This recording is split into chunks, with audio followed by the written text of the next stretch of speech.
कैसे हैं आप लोग? अच्छे हैं? तो अच्छे हैं तो अच्छी से आवाज़ दीजिए। You all are fine? सब लोग फाइन है? Very good.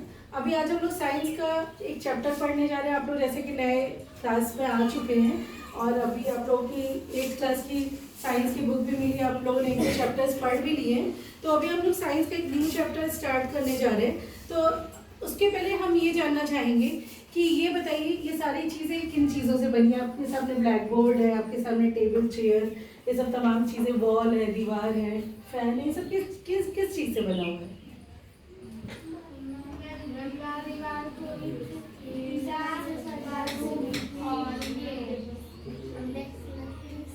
एग्जैक्टली आप लोग उस पर जो चीज़ें मेन कंटेंट, जैसे आपको बताया कि डेस्क जो है वो लकड़ी से बना है, दीवार जो है ईंटों से बनी है। इसी तरह से हमारे पूरी पृथ्वी पे कोई ना कोई पदार्थ है, मैटर है। हम लोग भी एक मैटर है, हम लोग भी क्या है? पदार्थ है। और सब पदार्थ जो है वो किसी न किसी चीज़ों से मिलके बना हुआ है। तो वो उसकी सबसे छोटी यूनिट क्या है?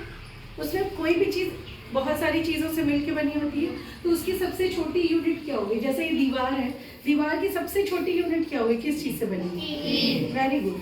उसी तरह से आज हम लोग जो पढ़ने जा रहे हैं, ये एक मान लीजिए फॉर एग्जाम्पल एक पेपर में क्रश कर ले रही हूँ, इसको मैं गोल बना ली। तो हम लोग आज क्या पढ़ने जा रहे हैं? क्या लिखा है यहाँ पे? आपको कुछ दिख रहा है? अच्छे से नहीं दिख रहा होगा। क्या लिखा है? ये एटम। क्या इसको खोल के देख रहे हैं हम लोग? क्या लिखा हुआ है? क्या है? एटम, या हिंदी में आप बोलेंगे तो परमाणु। तो आज हम लोग ये एकदम जो पदार्थ की सबसे छोटी यूनिट अगर हम देखें तो ये एटम होती है। क्या होती है? एटम। और एटम को पहले बहुत सारे साइंटिस्ट, आप लोग देखेंगे बच्चों आपकी बुक में जो आप देखेंगे कि हम लोग जितने भी पदार्थ हैं वो किन्हीं किन्हीं सभी छोटे छोटे एटम से बने हैं। तो उसमें बहुत सारे साइंटिस्ट लोगों ने बोला, जैसे डाल्टन जी, जॉन डाल्टन, इन्होंने बोला कि एटम इज इनडिविजिबल। एटम को हम बांट नहीं सकते, एटम को फिर हम तोड़ के और छोटा नहीं कर सकते, इनडिविजिबल। लेकिन फिर बहुत से साइंटिस्ट आए जिन्होंने एटम पे बहुत सारे रिसर्च किया। जैसे कि देखिए आपके सामने लिखा हुआ जे जे थॉमसन आए, इन्होंने एक एक्सपेरिमेंट किया जिसमें कैथोड रे निकली। तो उनको पता चला कि एटम में एक चीज तो है जो नेगेटिवली चार्ज है। नेगेटिवली मतलब उस पर ऋण जो है, ऋणात्मक उसके अंदर चार्ज है, नेगेटिव चार्ज है। फिर इसी तरह से एक गोल्डस्टीन साइंटिस्ट, उन्होंने एक्सपेरिमेंट किया और उन्होंने देखा कि नहीं, इसमें एक चीज तो है। जैसे इन्होंने कैथोड रे से जाना, जो एक्सपेरिमेंट किया वो कैथोड रे का एक्सपेरिमेंट था, ठीक है। तो उन्होंने जाना कि इसमें एक नेगेटिव पार्टिकल कोई तो है, जिसका नाम उन्होंने इलेक्ट्रॉन दिया। इसी तरह से गोल्डस्टीन ने एक एक्सपेरिमेंट किया, उन्होंने एनोड रे देखा। एनोड रे में उन्होंने जाना कि एटम में एक और पार्टिकल है जिसको कह सकते हैं कि वो पॉजिटिवली चार्ज है, उसके ऊपर धनात्मक आयन है, वो धन, उसके ऊपर प्लस का चार्ज है, वो क्या है? पॉजिटिवली चार्ज है। तो ये पॉजिटिवली चार्ज हो गया। इसको इन्होंने इलेक्ट्रॉन, और इन्होंने क्या किया? प्रोटॉन। किसकी खोज की? प्रोटॉन की। फिर एक और साइंटिस्ट है, उनका नाम था जेम्स चैडविक। उन्होंने कहा कि एक और पार्टिकल इसके अंदर है, ना वो पॉजिटिव है ना वो नेगेटिव है, वो न्यूट्रल है। पॉजिटिव भी नहीं है, नेगेटिव भी नहीं है, दोनों गुण है उसके अंदर। तो जब पॉजिटिव और नेगेटिव दोनों बराबर मिल जाएंगे तो क्या हो जाएगा? जीरो, कोई चार्ज नहीं रहेगा। तो उसका नाम उन्होंने दिया न्यूट्रॉन। क्या नाम दिया? न्यूट्रॉन। तो अब जो इतने साइंटिस्ट लोगों ने खोज की, उन्होंने इतनी तो खोज कर ली कि एटम जो है, एटम के अंदर 3 चीजें पाई जाती हैं। कितनी चीजें पाई जाती हैं? तीन। एक एटम है, उसके अंदर क्या पाया जाता है? इलेक्ट्रॉन। इलेक्ट्रॉन को देखिए जनरली इस तरह से दिखाया जाता है, ई बना लेते हैं छोटा, उसके ऊपर नेगेटिव चार्ज लगा देंगे तो क्या हो जाएगा? इलेक्ट्रॉन, ठीक है। और प्रोटॉन मान लीजिए आपका हो गया पी, इसके ऊपर आपने पॉजिटिव चार्ज लगा दिया, ये प्रोटॉन हो गया। न्यूट्रॉन, एन लिख दिए स्मॉल, इसके ऊपर दोनों चार्ज होते हैं इसलिए न्यूट्रल हो गया। तो ये तो हमें पता चल गया कि भाई एटम में 3 चीजें होती हैं, इलेक्ट्रॉन, प्रोटॉन और न्यूट्रॉन। लेकिन उसमें तो फिर साइंटिस्ट लोगों ने कहा कि एटम के अंदर होता कैसे ये भी तो पता होना चाहिए कि एटम के अंदर होगा कैसे ये चीज। तो उसके लिए भी साइंटिस्ट लोगों ने कई एक्सपेरिमेंट किया। एक एक्सपेरिमेंट देखो, ये बच्चा कोई बनाया है, लेकिन बेटा थोड़ा सा गलत है। कि इसमें इन्होंने क्या किया, जे थॉमसन का परमाणु मॉडल, ये गलत इसलिए, कोई भी दिक्कत नहीं, आप लोग अभी पढ़ाई नहीं किए तो ऐसे बच्चा, ये परी बहुत अच्छी बच्ची, आओ इधर आओ परी, और बता रहे परी के माध्यम से हम सभी को बताना चाहेंगे कि जे थॉमसन का जो परमाणु मॉडल है, उन्होंने एक वो बताया कि जैसे वाटरमेलन होता है ना, तरबूज का जो लाल वाला हिस्सा होता है कि नहीं, जब हम तरबूज को काटते हैं तो उसमें लाल वाला हिस्सा होता है, उसके अंदर बीज होते हैं काले काले, तो उन्होंने यही बोला कि ये पूरा जैसे वाटरमेलन का रेड वाला हिस्सा होता है उस तरह से पॉजिटिव चार्ज होता है और उसी में काले काले बीज की तरह नेगेटिव चार्ज धसे होते हैं, उन्होंने ये बताया। तो जे थॉमसन का ये मॉडल था, तो तुम्हें बनाना पूरा जैसे रेड वाटरमेलन की तरह रेड जैसे दो, तो इस तरह से आपका, तो जे थॉमसन ने ये मॉडल बताया, लेकिन ये मॉडल भी सही नहीं था, परमाणु ऐसे अंदर नहीं होता। तो एक और स्ट्रक्चर हम अब इसको थोड़ा सा मिटाते हैं, डस्टर का है, ठीक है।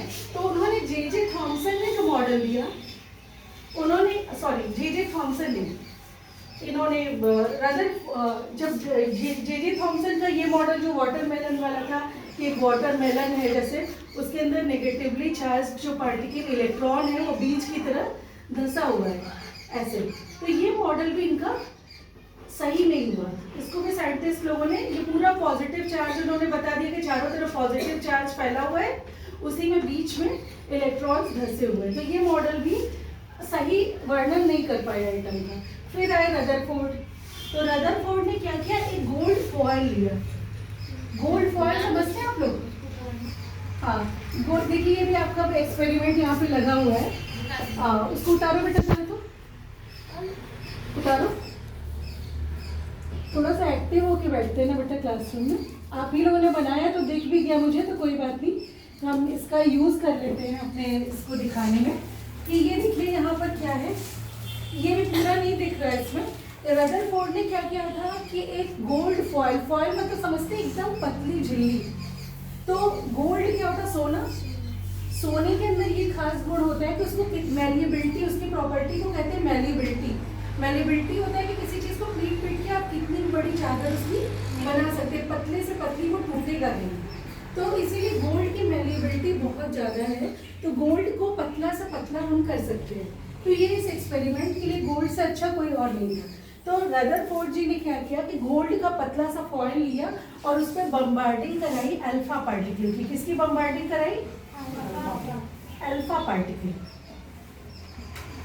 और जो अल्फा पार्टिकल की बम्बार्डिंग कराई, अल्फा ऐसे लिखते हैं, अल्फा, ठीक है, अल्फा पार्टिकल की जो बम्बार्डिंग कराई, ये अल्फा हीलियम एटम जैसा होता है। हीलियम, अभी आप जब पीरियोडिक टेबल पढ़ेंगे तो आपको पता चलेगा, कम से कम आप सब लोग के लिए होमवर्क है, 20 तक के आप पूरा हाइड्रोजन से लेके 20 कैल्शियम तक के सारे पीरियोडिक टेबल के सीक्वेंस में याद कर लीजिए। जैसे 1 2 3 4 हम लोग पढ़ते हैं ना, वैसे hydrogen, helium, lithium, beryllium, boron, carbon, nitrogen, oxygen, chlorine, neon, ऐसे करके उसको पूरा याद कर लीजिए। तो जब ये जो अल्फा पार्टिकल है, इसके अंदर क्या होता है, जैसे हीलियम के अंदर हमारा हीलियम का एटॉमिक नंबर है 2, हीलियम का एटॉमिक नंबर क्या है 2, तो ये अल्फा पार्टिकल भी जो है हीलियम एटम जैसे वो बिहेव करता है, इसको ये आप हीलियम ही समझिए। तो जब ये यहाँ पर ये इसकी बम्बार्डिंग होती है गोल्ड फॉयल पे, तो क्या होता है कि उन्होंने देखा, साइंटिस्ट ने, रदरफोर्ड जी ने, कि पूरा बहुत सारी जो अल्फा पार्टिकल थी वो पूरी की पूरी ऐसे ही चली गई,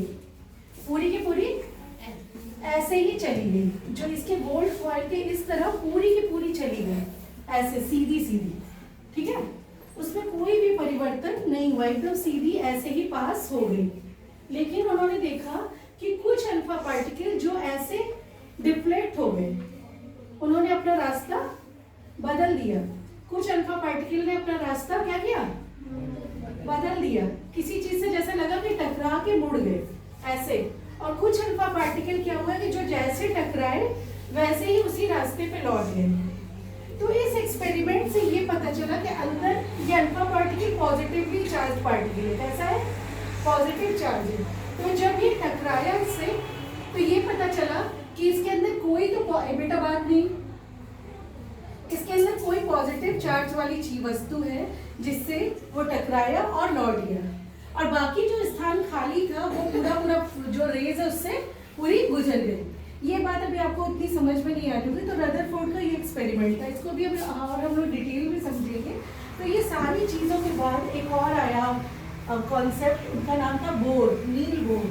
क्या नाम था? नील बोर एक और साइंटिस्ट है। उन्होंने कहा कि ये तो बात सच है कि एटम जो होता है, अब पूरा हम लोग एटम पे आ जाते हैं कि एटम में सच में होता क्या है। इन तमाम एक्सपेरिमेंट से पता चला कि एटम के बीचों बीच एक होता है न्यूक्लियस। क्या होता है? क्या होता है? सब लोग बोलिए। न्यूक्लियस। न्यूक्लियस में दो पार्टिकल्स पाए